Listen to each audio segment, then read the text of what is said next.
नमस्कार दर्शकों, बहुत बहुत स्वागत है आप सभी का हमारे कार्यक्रम हम आप और कानून में। जैसा कि हम आपसे हमेशा कहते हैं कि ये आपका अपना कार्यक्रम है और इसलिए हमारी ये कोशिश होती है कि आपके लिए हम बहुत सारी ऐसी बातों को लेकर आएँ, कानूनी जानकारियों को लेकर आएँ जो आपको बहुत सहज रूप में मिल जाए और आपको जहाँ भी परेशानी हो आप उन सुविधाओं का, आप उन जानकारियों का लाभ उठा सकें। आज का हमारा कार्यक्रम भी बस इसी जानकारी पर आधारित है। आज हमने बहुत से अभियानों को समेटा है, तो आपको बता देते हैं कि आज का हमारा शीर्षक क्या है। हम आप और कानून का आज का हमारा शीर्षक है अभियान पहल सेक्स वर्करों के संबंध में, अभियान हमर अंगना, घरेलू हिंसा से महिलाओं का संरक्षण अधिनियम एवं नियम 2005, अभियान आसरा, सड़क, रेलवे स्टेशन आदि स्थानों पर लावारिस बेसहारा भ्रमण करने वाले बच्चों के पुनर्वास हेतु। और आज इस विषय पर हमसे बातचीत करने के लिए और इन सभी अभियानों पर जानकारियां देने के लिए इस वक्त स्टूडियो में मौजूद हैं डॉक्टर प्रीति सतपथी, सहायक प्राध्यापक कुसुमताई दाब के विधि महाविद्यालय रायपुर। डॉक्टर प्रीति सतपथी, बहुत बहुत स्वागत है आपका हमारे स्टूडियो में। और जैसा कि मैम मैंने बताया कि हमारा आज का जो शीर्षक है वो बहुत सारे अभियानों को समेटे हुए है अपने आप में, महिलाओं के लिए, सेक्स वर्कर्स के लिए और बेसहारा और लावारिस बच्चों के लिए। तो सबसे पहला सवाल बच्चों पे ही मैं जाना चाहूँगी। सबसे पहले यही जानना चाहूँगी कि जो अभियान आसरा है ये क्या है? अभियान आसरा जो है वो विधिक सेवा प्राधिकरण और महिला एवं बाल विकास के संयुक्त समन्वय के द्वारा प्रारंभ किया गया एक ऐसी योजना है कि जो बच्चे लावारिस होते हैं, सड़कों पर जीवन यापन करते हैं, कचरा बीनकर अपना जीवन यापन करते हैं, तो ऐसे बच्चों के पुनर्वास के लिए है। अच्छा, यानी जो बेसहारा बच्चे हैं, लावारिस बच्चे हैं, उनके पुनर्वास के लिए ये योजना चलाई गई है। इसका नाम भी बहुत अच्छा है मैडम, अभियान आसरा, यानी जिनका कोई आसरा नहीं है उनके लिए एक तरह से आसरा देने के लिए इस योजना को शुरू किया गया है। मैम, इसके तहत जो बच्चे हैं उन्हें क्या लाभ मिलता है? जैसे कि मुख्यतः इस योजना के तहत बच्चों को, देखिए मेन बात क्या होती है कि जिनका कोई मार्गदर्शक नहीं होता है, तो ऐसे बच्चों का जो है वो नशा की तरफ जो है आकर्षण बढ़ता है, अपराध की दुनिया में वे प्रवेश कर जाते हैं, उनका एजुकेशन के प्रति किसी भी प्रकार से कोई झुकाव नहीं होता है। तो ऐसे बच्चों की काउंसलिंग करके उनको जो है स्कूल भेजने के लिए और साथ ही साथ जो सरकार के द्वारा जो लोक कल्याणकारी योजनाएं चलाई जा रही हैं, उन लोक कल्याणकारी योजनाओं का फायदा और साथ ही साथ आर्थिक सहायता दी जाती है। और मुख्यतः एक बात मैं मेंशन करना चाहूँगी कि ऐसे बच्चों को चिन्हित करके जो है उनका बाल स्वराज एक पोर्टल होता है, उसमें उनका पंजीयन कराया जाता है। जी, ये बहुत अच्छी बात आपने बताई मैम कि इन बच्चों को चिन्हित किया जाता है और बाल स्वराज पोर्टल है उसमें इनका पंजीयन किया जाता है। मैम, आपसे यही जानना चाहूँगी कि ये जो अभियान आसरा है, इसके तहत पात्र बच्चे कौन हो सकते हैं या किन बच्चों को हम अभियान आसरा के तहत आसरा दे सकते हैं?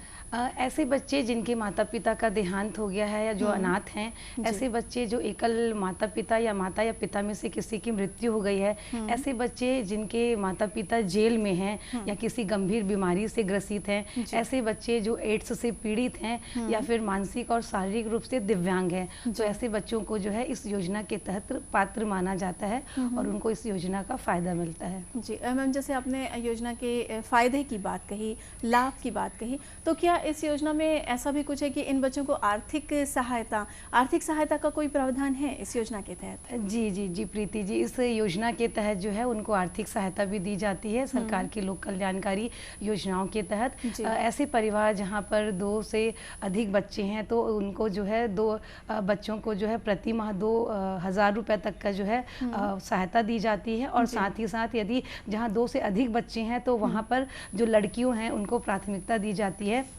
लेकिन यहाँ पर ध्यान देने योग्य ये बात है कि जिन परिवारों में 4 से अधिक बच्चे हैं उनको इस योजना का लाभ नहीं मिलता है। अच्छा, मतलब 4 से अधिक बच्चे यदि हैं तो 2 बच्चों को भी इसका लाभ नहीं मिलेगा? नहीं मिलेगा। यदि 2 बच्चे हैं तो ही परिवार जो है वो परिवार। इसका अभियान आसरा के तहत पात्र है कि इस योजना का लाभ उठा सकता है।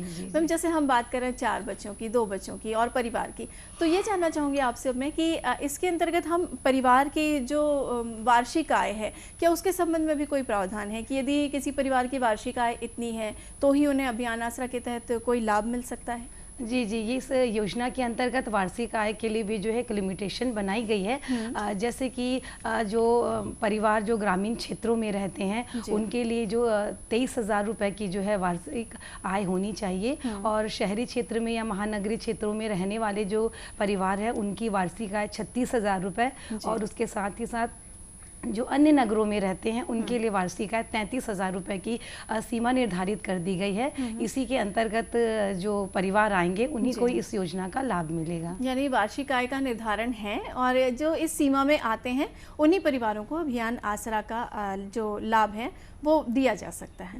मैम, ये तो हुई बच्चों की बात। अब यदि हम महिलाओं की बात करते हैं तो बहुत समय से हम देखते आ रहे हैं कि महिलाएं जो हैं वो बहुत तरक्की कर चुकी हैं, शिक्षा भी अच्छी ले रही हैं, बाहर निकल रही हैं, नौकरी कर रही हैं, अपना घर संभाल रही हैं, लेकिन कहीं ना कहीं आज भी घरेलू हिंसा का शिकार हो रही हैं हमारी महिलाएं। तो जैसे हमर अंगना जो योजना है, मैम जानना चाहूँगी कि हमर अंगना योजना क्या है, महिलाओं को किस तरह से इसमें फ़ायदा मिलता है?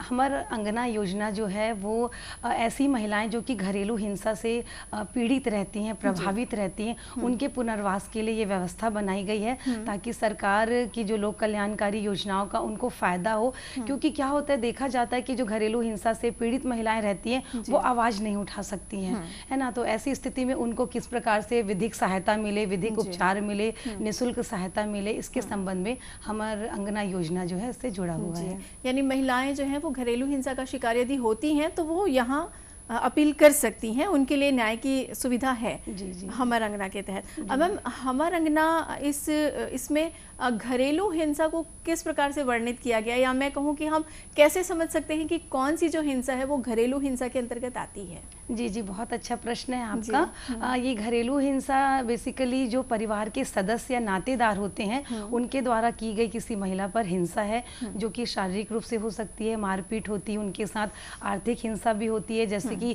परिवार चलाने के लिए किसी भी प्रकार से जो है उनको सहायता न दिया जाना, या यदि कोई महिला है जो कमाती है तो उसका पैसा ले लिया जाना, है ना। और सबसे बड़ी हिंसा जो होती है मानसिक हिंसा होती है, जिसको कि प्रूफ नहीं किया जा सकता, जैसे कि टॉर्चर करना, ताने देना, दहेज नहीं लाने के लिए जो है परेशान करना, या किसी महिला के यदि बेटा नहीं है तो उसको बेटा ना होने के लिए ताने देना, ये सब हिंसा जो है वो घरेलू हिंसा के अंतर्गत आती है। जी मैम, इस योजना का क्रियान्वयन कैसे होता है, कितने स्तर होते हैं और किस स्तर पे जाके इस योजना का क्रियान्वयन होता है? इस योजना के क्रियान्वयन के लिए कमेटी का प्रावधान किया गया है। ये जो कमेटी या समिति होती है वो आंगनबाड़ी कार्यकर्ता इसमें रहते हैं, मितानिन होती है, स्वयंसेवी संस्थाएं इसमें पार्टिसिपेट करती है, और साथ ही साथ पैरालीगल वॉलंटियर और सरपंच जो है इसमें महत्वपूर्ण भूमिका निभाते हैं। ये सारे लोग जो हैं एक वार्ड और ग्रामीण स्तर पर जो है वो एक सर्वे का काम करते हैं, क्योंकि घरेलू हिंसा से शिकार महिलाओं की पहचान करने में भी काफ़ी मुश्किल जाती है। तो वो सर्वे करके उन महिलाओं की जो है पहचान की जाती है, और उसके बाद उनको सहायता, विधिक सहायता जो है वो प्रदान की जाती है, और उसके लिए ड्रॉप बॉक्स की भी व्यवस्था की गई है। जैसे कि मैम आपने बताया कि क्रियान्वयन में आपने सर्वे की बात की कि जा के सर्वे किया जाता है, और उसके बाद आपने कहा ड्रॉप बॉक्स की भी सुविधा है। मैं आपसे जानना चाहूँगी कि ड्रॉप बॉक्स क्या है और किस तरह से घरेलू हिंसा की शिकार महिलाएं इस ड्रॉप बॉक्स से फ़ायदा उठा सकती हैं?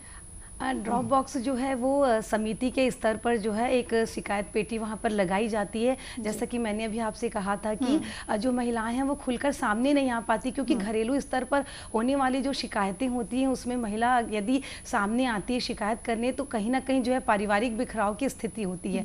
तो ऐसी स्थिति में जो है एक ड्रॉप बॉक्स बनाया जाता है, जिसमें जो महिला है अपनी शिकायतें उस बॉक्स में डालती हैं, और कमेटी के माध्यम से उन शिकायतों को निकाला जाता है, और साथ ही साथ जो सर्वे के माध्यम से भी जो महिलाओं की जो उसमें परेशानियां आती हैं तो उनका निराकरण जो है समिति के माध्यम से किया जाता है। मैम, जैसे आपने बताया कि सबसे पहले सर्वे होता है, फिर एक ड्रॉप बॉक्स की भी सुविधा है कि महिलाएं अपनी जो भी समस्याएं हैं वो लिखकर ड्रॉप बॉक्स में डाल देती, लेकिन कई बार ये होता है कि ड्रॉप बॉक्स से अगर शिकायत निकल भी गई तो भी कहीं ना कहीं महिला पे एक तरह का दबाव होता है, चाहे मानसिक दबाव कहें या किसी भी तरह की परेशानी, कि महिलाएं खुलकर अपनी समस्या सामने नहीं ला पाती। तो ऐसे में जो दूसरे लोग होते हैं वो उनकी सहायता करते हैं। तो मैं बात करना चाहूँगी यहाँ स्वयंसेवी संस्थाओं की।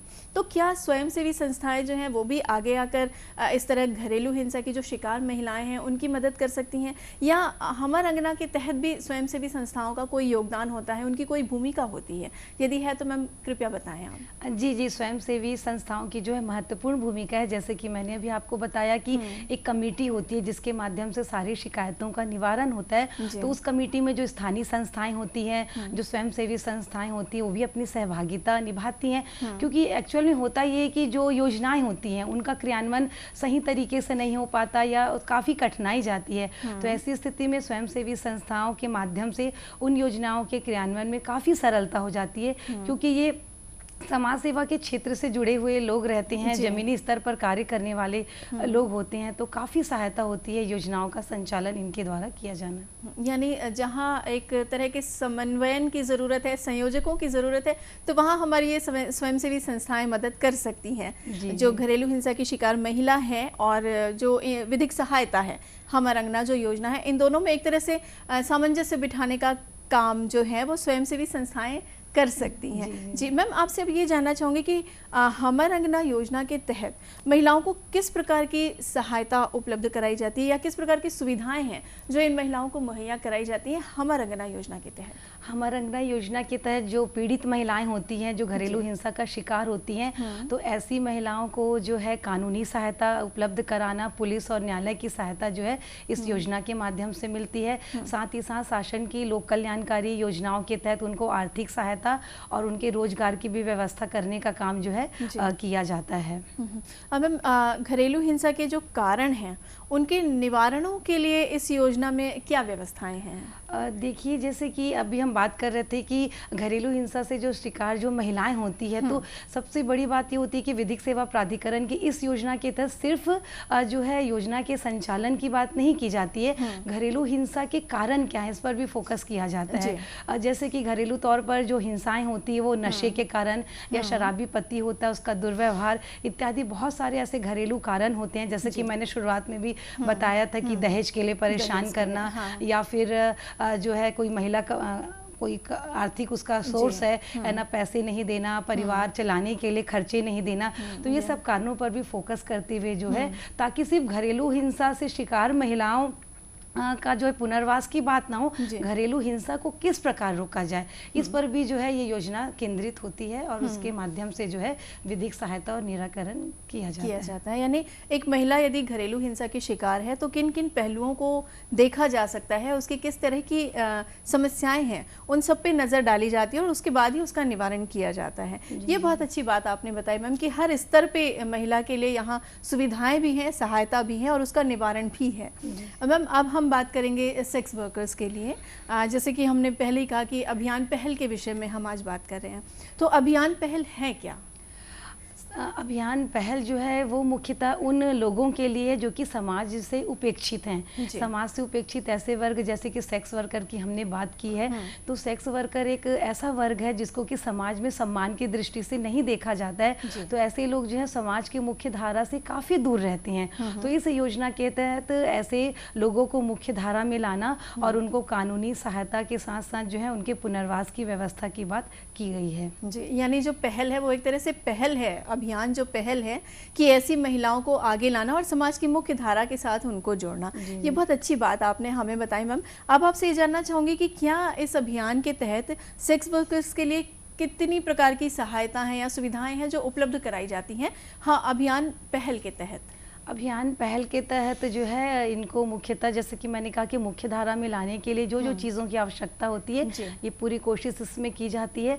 जैसे कि एक प्रमुख केस आया था बुद्धदेव कर्मकार विरुद्ध पश्चिम बंगाल के मामले में, उसमें माननीय न्यायालय ने ये निर्देशित करते हुए सारे जिला विधिक सेवा प्राधिकरण से कहा था कि जैसे कि सूखा राशन के वितरण में सेक्स वर्करों को जो सहायता दी जाती है उसके साथ ही साथ जो है उनकी पहचान पत्र बनाने में भी जो है उनकी सहायता करे, क्योंकि मुख्यतः जो होती है सेक्स वर्कर के संबंध में उनको पहचान के मामले में उनको काफ़ी परेशानी का सामना करना पड़ता है। तो पहचान पत्र जैसे कि राशन कार्ड हो गए, वोटर आईडी हो गई, इत्यादि मामलों में जो है उनको सहायता प्रदान की जाती है। जी मैम, क्या सेक्स वर्कर्स के लिए अन्य प्रावधान भी हैं कानून में? जी, यदि हम बात करें तो भारतीय संविधान का अनुच्छेद 21 जो कि सबसे बड़ा एक अधिकार है सभी वर्गों के लिए है, जिसमें कि सभी मनुष्यों को प्राण एवं दैहिक स्वतंत्रता की बात की गई है।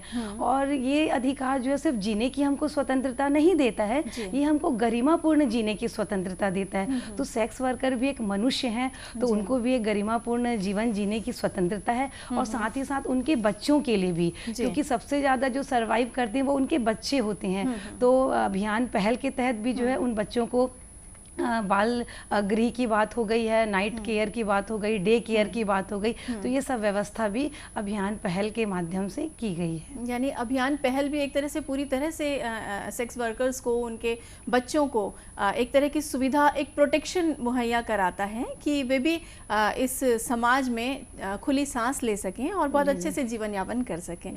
जी मैम, अब आपसे ये जानना चाहूँगी कि जो नालसा का टोल फ्री नंबर है उसके बारे में आप हमारे दर्शकों को कुछ बताएं। जी, नालसा का टोल फ्री नंबर 15100 है, जो कि निःशुल्क विधिक सहायता और विधिक सुरक्षा प्रदान करने के लिए किसी भी समय कोई भी पीड़ित व्यक्ति वो कॉल कर सकता है। ये हमारे लिए अत्यंत गर्व की बात है कि राष्ट्रीय विधिक सेवा प्राधिकरण ने जब इस योजना के बारे में सोचा तो सबसे पहले वो हमारे छत्तीसगढ़ में लॉन्च हुआ, और माननीय मुख्यमंत्री जी के द्वारा भी काफ़ी सराहना की गई है कि कोई भी व्यक्ति जो है जो किसी भी माध्यम से पीड़ित हो वो विधिक सहायता के लिए किसी भी समय जो है इस टोल फ्री नंबर पे कॉल कर सकता है। जी, बहुत अच्छी बात आपने बताई कि 15100 इस नंबर पे किसी भी समय कोई भी व्यक्ति कॉल कर सकता है। ये टोल फ्री नंबर है आपका निःशुल्क। अब मैम, राष्ट्रीय विधिक सेवा प्राधिकरण जो है इसका एक यूट्यूब चैनल भी चल रहा है, तो मैं चाहूँगी कि आप हमारे दर्शकों को इस यूट्यूब चैनल के बारे में भी जानकारी दें। राष्ट्रीय विधिक सेवा प्राधिकरण के द्वारा भी जो है एक जन चेतना नाम का एक यूट्यूब चैनल चलाया जा रहा है। जैसे कि कोरोना के संक्रमण के समय कोई भी जो वर्ग है या कोई भी संस्था है वो बिल्कुल वो प्रभावित हुई थी, और विधिक सेवा प्राधिकरण का सबसे प्रमुख काम ये है कि वो घर घर तक जो है लोगों को न्याय दिलाने के लिए क्या करता है, कार्यक्रम का संचालन करता है, विधिक जागरूकता कार्यक्रम चलाता है। तो कोरोना के संक्रमण काल में इन्होंने जन चेतना नाम का एक ई साक्षर अभियान चलाया, जिसके माध्यम से जो है छोटे छोटे वीडियो जिला जो जजेस होते हैं उनके द्वारा बनाए जाते थे संबंधित कानूनी विषय पर, और उन वीडियोस को यूट्यूब चैनल में डाला गया। उनके लिंक भी जो है सब तरफ जो है प्रसारित किए गए, ताकि लोग उन वीडियो को देखें और उसके माध्यम से जो है अपने कानूनी उपचार के बारे में, कानूनी अधिकारों के बारे में वो जान सकें।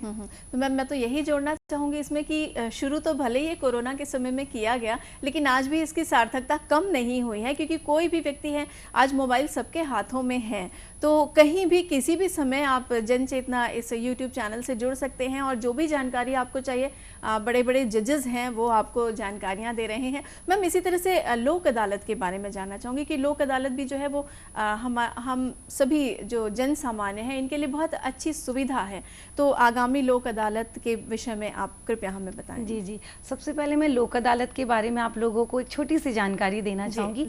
लोक अदालत के माध्यम से क्या होता है कि आप कम समय में और कम खर्चे पर जो है न्याय की प्राप्ति कर सकते हैं। जैसे कि बाकी न्यायालयों में आप जाते हैं तो एक लंबा प्रक्रिया होता है, काफ़ी जो बातें होती हैं वहाँ की जो प्रक्रिया काफ़ी तकनीकी होती है, तो ऐसी स्थिति में लोक अदालत के माध्यम से जो है आप त्वरित उपचार प्राप्त कर सकते हैं। और आगामी जो लोक अदालत है वो राष्ट्रीय जो लोक अदालत है वो 14 मई को होने वाला है। 14 मई को। तो हम अपने दर्शकों को ये ज़रूर बताना चाहेंगे कि 14 मई को आगामी लोक अदालत है, तो आपकी कोई भी समस्या है जो इस तरह के मामलों से जुड़ी हुई है तो आप ज़रूर जाएं और उसका ज़रूर फ़ायदा उठाएं। और जिस तरह से मैम ने बताया आपको कि 15100 ये नंबर भी टोल फ्री नंबर है, जन चेतना यूट्यूब चैनल है, ये बहुत सारी चीज़ें हैं।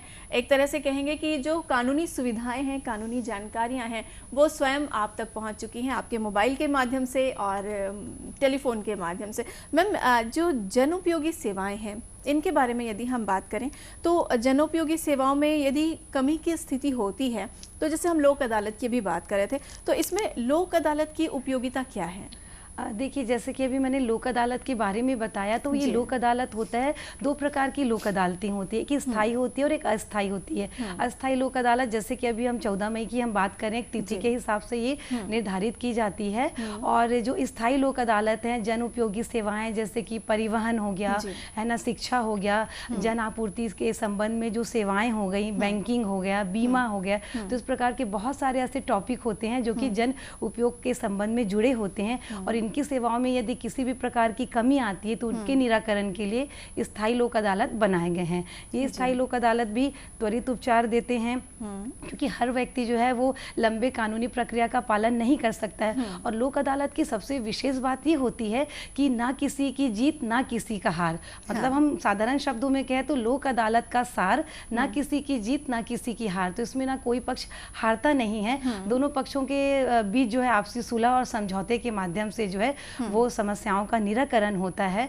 तो ये बहुत ही अच्छी जो एक प्रक्रिया है स्थायी अदालतों की भी। बहुत अच्छा आपने बताया कि ना किसी की जीत ना किसी की हार, क्योंकि कई मामलों में ऐसा होता है कि दोनों ही पक्ष मन से तो चाहते हैं कि हाँ वो सुलह कर लें, लेकिन पता नहीं कौन सी चीज़ें आड़े आती हैं कि वो सुलह नहीं हो पाती। लेकिन लोक अदालत में ज़्यादातर ये देखा गया है कि लोग आते हैं मन मुटाव के साथ, लेकिन हंसते हंसते जाते हैं। तो ये बहुत अच्छी पहल है लोक अदालत की, या ये कहें कि लोगों को आपस में जोड़ना भी लोक अदालत का काम है एक तरह से यदि हम देखें। मैम, आप हमारे दर्शकों को ये क्या बताना चाहेंगे कि वो किस तरह से विधिक सहायता ले सकते हैं, किस तरह से विधिक सेवा ले सकते हैं? क्योंकि कई बार ये होता है कि जानकारी के अभाव में पहला तो जो भी पीड़ित व्यक्ति हैं समाज के, वो कानून तक नहीं पहुंच पाते, या दूसरा डर के कारण भी लोग नहीं जाते कि नहीं हम जाएंगे तो फंसेंगे, कौन लंबे चौड़े कानूनी पचड़ों में पड़े, या तीसरा उनको ऐसा लगता है कि हम महंगे से महंगा वकील नहीं कर पा रहे हैं। तो मैं चाहूँगी कि आप हमारे दर्शकों को बताएं कि आपको इस तरह की कितनी समस्याओं का सामना करना पड़ता है, और यदि आप चाहते हैं कि आपको ये समस्याएं ना हो तो आप किसके दरवाजे जाएंगे कि आपको ये सुविधाएं ऐसे ही मिल जाएं? जी जी जी, राष्ट्रीय विधिक सहायता जो है वो आप लोगों को राष्ट्रीय विधिक प्राधिकरण के माध्यम से जो है वो आपको निःशुल्क सहायता के लिए हर समय आपके साथ खड़ा है, हर महिलाओं की परेशानी के निवारण के लिए। यहाँ पर मैं आप लोगों से एक निवेदन करना चाहूँगी कि कानूनी जानकारी के अभाव में बहुत सारी चीज़ें हम समझ नहीं सकते हैं। टोल फ्री नंबर दिया गया है, यूट्यूब चैनल है चेतना, जिसके माध्यम से हम सारी चीज़ों को समझ सकते हैं। विधिक सेवा प्राधिकरण का जो मुख्य उद्देश्य है कि न्याय आपके द्वार, ये इस कार्यक्रम के तहत वो हर घर तक जो है वो समस्याओं के निवारण के लिए वो पहल कर रहे हैं। उनके माध्यम से समय समय पर जो है जागरूकता कार्यक्रम भी चलाए जाते हैं, ताकि आप अपने अधिकारों को समझें, किसी भी समस्याओं से आप ग्रसित होकर पीड़ित होकर आप चुप ना बैठें, है ना। तो इस कारण अगर कोई भी समस्या से पीड़ित है, किसी भी प्रकार से यदि आप चाहते हैं कि आपको जानकारी मिले, आपको सुविधाएं मिले कानून के तहत, तो आप बिल्कुल विधिक सेवा प्राधिकरण से आप संपर्क कर सकते हैं। मैम, बहुत अच्छी जानकारी आपने दी, और मुझे लगता है कि हमारे दर्शकों को भी बहुत फ़ायदा हुआ होगा आपने जितनी बातें हमें बताई। और आज बहुत अच्छा एक पहलू हमारे इस कार्यक्रम का ये रहा कि अलग अलग अभियानों के विषय में हमने, जैसे अभियान पहल है, अभियान आसरा, अभियान हमर अंगना, इनके विषय में आपने इतनी अच्छी जानकारियां हमें दी। आप हमारे स्टूडियो आई, अपना इतना कीमती समय आपने हमारे लिए निकाला, इसके लिए आपका बहुत बहुत धन्यवाद। जी धन्यवाद। तो दर्शकों, आज डॉक्टर प्रीति सतपथी, इनके माध्यम से हमने बहुत सी जानकारियां इकट्ठा की, और उम्मीद करते हैं कि आप भी कानूनी सहायता लेने से हिचकेंगे नहीं, क्योंकि अब आपको भी ये समझ में आ गया है कि बिल्कुल हमारे हाथों तक पहुंच चुकी है कानून की सहज और सुलभ जानकारियां। तो कभी ना डरें, बेझिझक कानून की सहायता लें, आगे बढ़ें, दूसरों का भी ख्याल रखें, अपना भी ख्याल रखें। हम आपसे जुड़े रहेंगे इस कार्यक्रम के माध्यम से। आज के लिए दीजिए इजाज़त, नमस्कार।